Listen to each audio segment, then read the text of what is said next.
भगवान कहीं और नहीं आपके दिल में ही बसते हैं।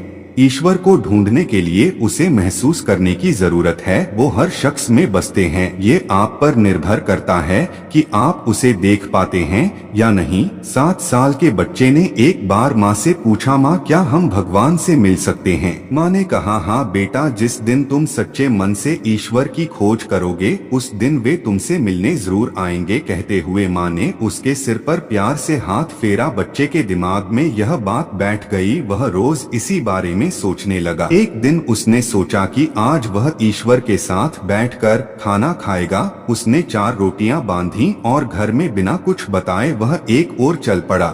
चलते चलते बच्चा बहुत दूर निकल गया। सुबह से शाम हो गई। थकान और भूख के कारण उसका बुरा हाल हो गया। तभी उसे कुछ दूरी पर एक तालाब नजर आया। उसके एक किनारे पर कोई महिला बैठी हुई थी। बच्चा उस महिला की ओर देखा। उसकी उम्र 70 से 80 साल रही होगी, लेकिन इसके बावजूद उनकी आंखों में गजब की चमक थी। वह महिला भी उसे देखकर मुस्कुराई और प्यार से उसके सिर पर हाथ फेरा। बच्चे को लगा जैसे वह इस सुनसान जंगल में उसी का इंतजार कर रही थी। बच्चा वहीं पर बैठ गया। तभी उसे अपनी भूख का एहसास हुआ। उसने थैले से रोटी निकाली और खाने लगा, लेकिन अगले ही पल उसे अपनी गलती का एहसास हुआ। उसने एक रोटी बुजुर्ग महिला की ओर बढ़ाई और मुस्कुराकर बोला, माई रोटी खाओगी? यह देखकर महिला के झुर्रियों वाले चेहरे पे अजीब सी खुशी आ गई और आंखों से खुशी के आंसू बहने लगे। यह देखकर बच्चा बोला, तुम क्यों रो रही हो माई? क्या तुम्हारा कोई सामान खो गया है? नहीं बेटा, ये तो खुशी के आंसू हैं। महिला ने बच्चे के सिर पर हाथ फेरा। आज मेरी हर इच्छा पूरी हो गई। यह सुनकर बच्चा मुस्कुरा दिया।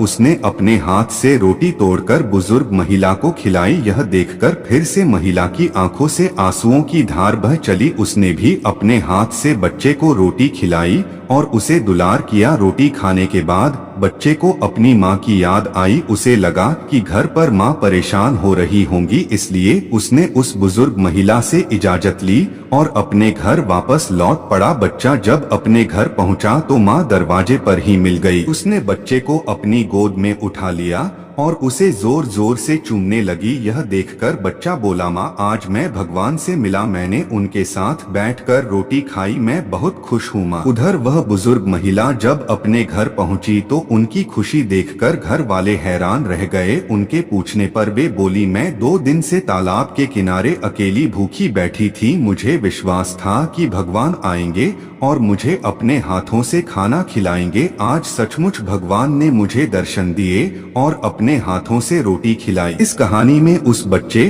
और बुजुर्ग महिला दोनों को ईश्वर की तलाश थी। ईश्वर कहीं नहीं थे बल्कि उनके दिलों में थे, इसीलिए उन्होंने उनका रूप किसी दूसरे व्यक्ति में खोज लिया तो स्वयं ईश्वर की तलाश में निकला था। ईश्वर किसी मंदिर में नहीं बल्कि आपके दिल में रहता है। ईश्वर को ढूंढने के लिए उसे महसूस करने की जरूरत है। वो हर शख्स में बसते हैं। ये आप पर निर्भर करता है कि आप उन्हें देख पाते हैं या नहीं। दोस्तों, वीडियो अच्छी लगी हो तो वीडियो को लाइक करें, चैनल को सब्सक्राइब करें। फिर मिलते हैं आपसे अगले वीडियो में, जो आपके अंदर के नकारात्मक ऊर्जा को बाहर करके आपको दिखाएं एक सही दिशा। तब तक के लिए हर हर महादेव।